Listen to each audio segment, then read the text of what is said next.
స్ఫూర్తి కథలో భాగంగా ఈరోజు మనం మన పుట్టినరోజు వేడుకను మనం ఎలా జరుపుకోవాలో తెలుసుకుందాం. మనం పుట్టంగానే అమ్మ నాన్న కానీ తాతయ్య నాన్నమ్మలు కానీ ఏం చేస్తారు, మీరు ఏ టైంలో పుట్టారు, ఆ రోజు నక్షత్రం ఏంటి, ఆ రోజు తిథి ఏంటి, అది మంచిదా కదా, ఏ శాంతులు చేయించాలి, ఇలా అన్ని పంతులు గారిని అడిగి తెలుసుకుని భద్రంగా ఒక పుస్తకంలో రాసి దానికి పసుపు పెట్టి చక్కగా లోపల పెడతారు కదా. అలాగే మనం మన పుట్టినరోజును మాత్రం ఆ తిథి ప్రకారం ఆ టైం ప్రకారం చేసుకోకుండా, ఆ రోజు ప్రకారం చేసుకోకుండా మనం ఇంగ్లీష్ క్యాలెండర్ డేట్ని తీసుకుని ఆ రోజు బర్త్డే చేసుకుంటాం. కానీ అది ఎంతవరకు కరెక్ట్ కాదు కదా. ఎందుకంటే మనం మన తెలుగు వాళ్ళం, తెలుగు తిథి ప్రకారమే మన పుట్టినరోజు జరుపుకోవాలి. అంతేకాకుండా అదే తిథి రోజు మనకి ఒక్కొక్కసారి పండుగలు కూడా వస్తాయి. సంక్రాంతనో దీపావళనో లేదా ఏదో ఒక పండుగ ఖచ్చితంగా కొన్ని తిథుల్లో పండుగలు కూడా ఉంటాయి. మనం ఆ పండుగలు కూడా చక్కగా కలిపి మన పుట్టినరోజు వేడుకొని ఆ పండుగని కూడా కలిపి చక్కగా బాగా సెలబ్రేట్ చేసుకోవచ్చు కదా.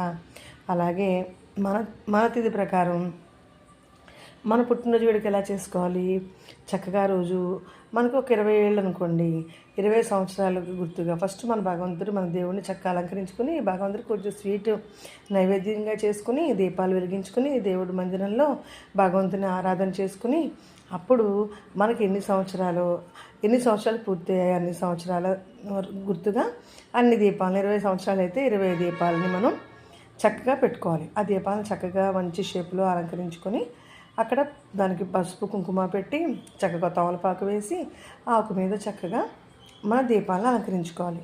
అలంకరించుకున్న తర్వాత మనం ఏదైతే మనం 20 కంప్లీట్ అయ్యి మనకు 21 వస్తుంది అనుకోండి, ఆ కొత్త సంవత్సరానికి మనం ఒక మంచి దీపాన్ని ఇంకొంచెం పెద్ద సైజు ప్రత్యేకంగా ఆ దీపాన్ని అలంకరించుకోవాలి.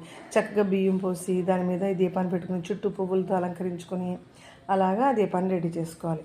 మన ఫ్రెండ్స్ అందరినీ పిలుచుకొని మన పెద్దవాళ్ళని కూడా పిలుచుకొని ఎవరైతే మన క్షేమం కోరుకుంటారో అమ్మ కానీ నాన్న కానీ తాతయ్య నాన్నమ్మ ఎవరైనా పర్వాలేదు, వాళ్ళతో మనం ఆ కొత్త దీపాన్ని వాళ్ళతోటి చక్కగా మన చేయి పట్టుకుని వాళ్ళతోటి వెలిగించనివ్వాలి వాళ్ళని.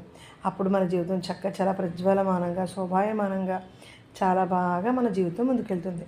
ఎప్పుడైతే మన జీవితాన్ని మనం దాన్ని లైట్నింగ్ చేస్తామో, దాన్ని వెలిగిస్తామో, మనకి కొత్త సంవత్సరం కూడా అన్ని శుభాలతో దేదీప్యమానంగా దీపం ఎలా వెలుగుతుందో అలాగే మన భవిష్యత్తు ఉంటుందన్నమాట. అలాగే పెద్దవాళ్ళ దీవెనలు తీసుకుంటే వాళ్ళ దీవెనలు మనకి ఎంతో మంచి ఫలితాలను ఇస్తాయి. వాళ్ళు మనల్ని చల్లగా ఉండని చక్కగా దీవిస్తారు కదా, అష్టైశ్వర్యాలతో భోగభాగ్యాలతో శ్రీ సంపదలతో చక్కగా ఉండమని పెద్దవాళ్ళ దీవెనలన్నీ ఫలిస్తాయి. ఎందుకంటే వాళ్ళు మన క్షేమాన్ని కోరుకుంటారు కాబట్టి. అందుకని పెద్దవాళ్ళ దీవెనలతో చిన్నపిల్లల మీ ఫ్రెండ్స్ యొక్క చప్పట్ల మధ్య వాళ్ళ యొక్క అభినందనలతో మీ పుట్టినరోజు వేడుక జరగాలి.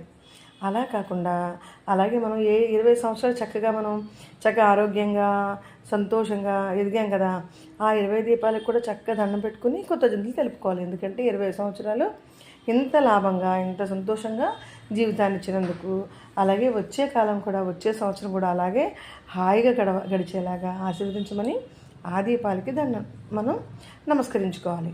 ఇలా భగవంతుని యొక్క సాన్నిధ్యంలో పెద్దవాళ్ళ యొక్క ఆశీర్వాదాలతో మన పుట్టినరోజు వేడుకను జరుపుకోవాలి. అలాగే చక్కగా స్వామికి నచ్చిన నైవేద్యం సమర్పించుకుని ఆ నైవేద్యాన్ని ముందుగా తీయటి ఆ నైవేద్యాన్ని స్వీకరించి తర్వాత మిగతా కార్యక్రమాలు చేసుకోవాలి. ఇది మనం పుట్టినరోజు మన తెలుగు వాళ్ళందరం తిథి ప్రకారంగా అలాగింటిలో ఈ వేడుక చేసుకోవాలి.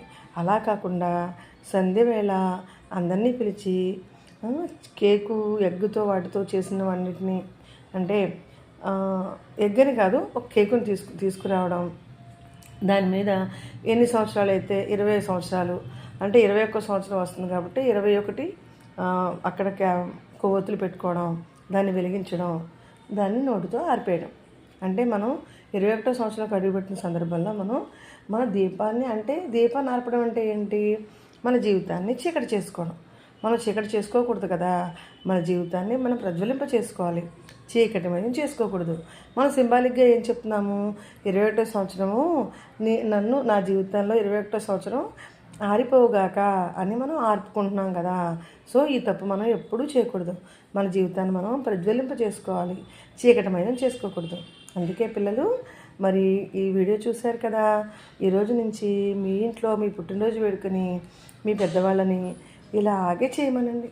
పెద్దవాళ్ళందరూ కూడా మన సాంప్రదాయం ప్రకారం తిథి ప్రకారం మాత్రమే పుట్టినరోజు వేడుకని పిల్లలకి చేయడం వల్ల వాళ్ళకి ఎంతో లాభం చేకూరుతుంది. ఎందుకంటే ప్రతి తిథి, ప్రతి నక్షత్రం, అలాగే ప్రతి తిథి మనకి తెలుగు వాళ్ళకి ఎంతో అది చాలా పటిష్టమైంది కదా. ఆ నక్షత్రం కానీ ఆ తిథి కానీ ఆ తిథి ప్రకారం మనం చక్కగా ఆ తిథి ప్రకారం ఆ రోజు ఆ భగవంతునికి మనం అర్చన చేసుకోవడం మూలంగా పిల్లలకి ఇంకా మంచి వృద్ధి జరుగుతుంది. ఈ ఈ ఇంగ్లీషు క్యాలెండర్ ద్వారా డేట్ ద్వారా చేయడం మూలంగా అది అసలు మనకి మంచిదే కాదు. అందుకని ఈరోజు నుంచి మనం పుట్టినరోజు వేడుకొని తిథి ప్రకారం చేసుకుందాం. ఓకేనా?